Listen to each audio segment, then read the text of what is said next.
Assalamualaikum warahmatullahi wabarakatuh. Selamat datang kembali di channel Joran Bambu 71. Oke, bagaimana kabarnya teman-teman semuanya, teman-teman YouTube Joran Bambu 71? Semoga sehat semua ya, dan juga mungkin ikan peliharaannya mungkin di mana saja ya, di kolam yang sempit atau kolam luas atau kolam apa aja lah, yang penting tetap sehat semua dan semangat dan sukses selalu. Oke, kali ini saya akan memberikan pengalaman saya terkait dengan budidaya ikan nila ya, karena pada dasarnya budidaya ikan nila itu sama saja ya, mau di ruang sempit, di ember maupun di kolam yang luas, itu saya kira prinsip-prinsipnya sama ya. Jadi saya akan memberikan bagaimana caranya, cara prinsip dasar ikan nila itu supaya hidup di lahan yang sempit maupun di lahan yang luas ya. Oke, ada beberapa kriteria ya, yaitu pertama terkait dengan letak kolam. Apabila kita berbudidaya dengan kolam buatan, nah yang kedua di kolam yang lebih luas lagi, mungkin di sawah atau di mana ya. Jadi letak ya, pertama letak yang bagaimana nanti akan saya berikan pengalaman saya satu persatu ya. Oke, untuk di ruang sempit atau di sini contohnya dengan berbudidaya ikan nila di ember ya, itu letaknya bagaimana ya, harus seperti apa ya, itu yang pertama. Untuk yang kedua adalah karena ini sangat riskan ya, biasanya ada di tebar awal. Jadi pertama tentang letak, yang kedua tentang persiapan air dan tebar awal, kemudian pemilihan bibit, yang selanjutnya adalah perawatan sehari-hari, dan trik tebar padatnya harus seperti apa, dan pakan yang kita berikan seperti apa ya. Oke, satu persatu akan saya bahas ya. Yang pertama adalah tentang terkait dengan letak kolam. Jadi letak kolam untuk berbudidaya ikan apa saja ya, mungkin ikan nila, ikan gurame, tawes, atau ikan, pokoknya semua ikan ya, pada dasarnya mereka membutuhkan suhu air yang cukup ya. Jadi kesimpulannya, letak kolam harus berada di luar rumah, tidak kena rimbunan pohon ataupun rimbunan apa saja ya, tempat terbuka yang terkena sinar matahari setidaknya 5 hingga atau 6 jam sehari ya. Itu yang pertama.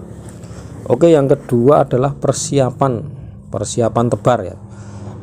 Kalau kita di ember seperti ini, cukuplah ember kita bersihkan.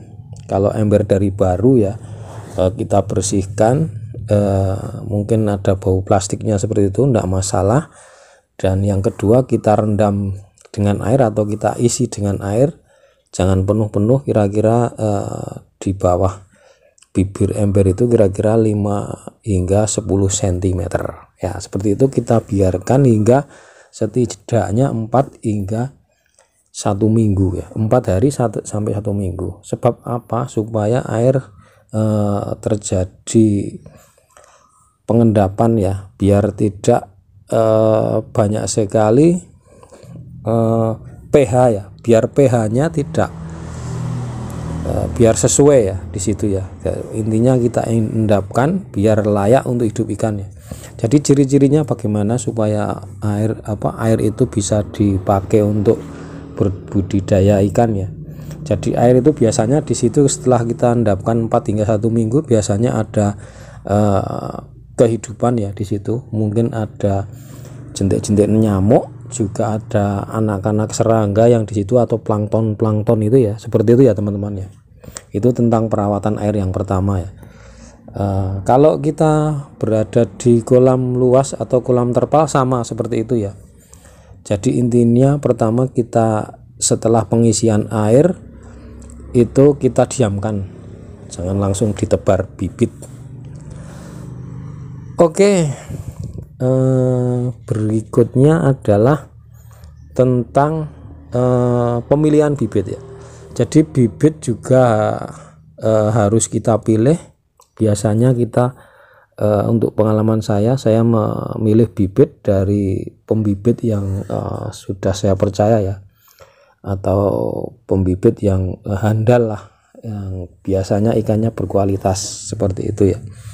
Dan kita serahkan saja kepada ahlinya untuk bibit, kita tinggal memilih saja ya. Jadi seperti itu ya, bibit yang berkualitas ya berasal dari rekomendasi teman mungkin ya,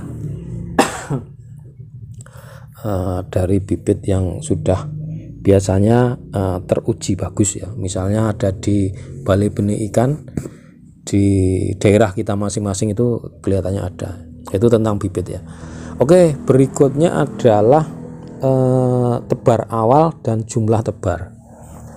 Untuk tebar awal selera ya, kita menggunakan ukuran bibit ya macam-macam. Mungkin di ketersediaan bibit kita ada yang 5 cm atau 10 cm, itu terserah, tergantung kita ya mau yang seperti apa ya. Kemudian di tebar awal juga setelah air siap ya, seperti yang tadi sudah saya kemukakan di awal. Kemudian tebar bibit ya. Jadi kepadatan di sini per meter kubiknya itu sekitar 15 hingga 25 ekor ya. Itu untuk tebar normal. Dan apabila kita mau tebar padat bisa 3 kali lipatnya, asalkan ini hanya berlaku untuk tebar awal. Jadi untuk tebar awal hingga mungkin usianya sampai 1,5 bulan hingga 1 bulan, sehingga nantinya pada masa akhir produksi 2 bulan ke atas sampai panen 3 bulan sampai 4 bulan kita adakan penjarangan jumlah ya. Jadi per meter kubiknya kita hanya sekitar tadi ya 25 ekor sampai 30 ekor juga bisa ya, sekitar itu ya. Itu ya kalau di ember artinya tinggal kita bagi saja, misalnya 1 kubik itu 25 ekor, kalau di ember ya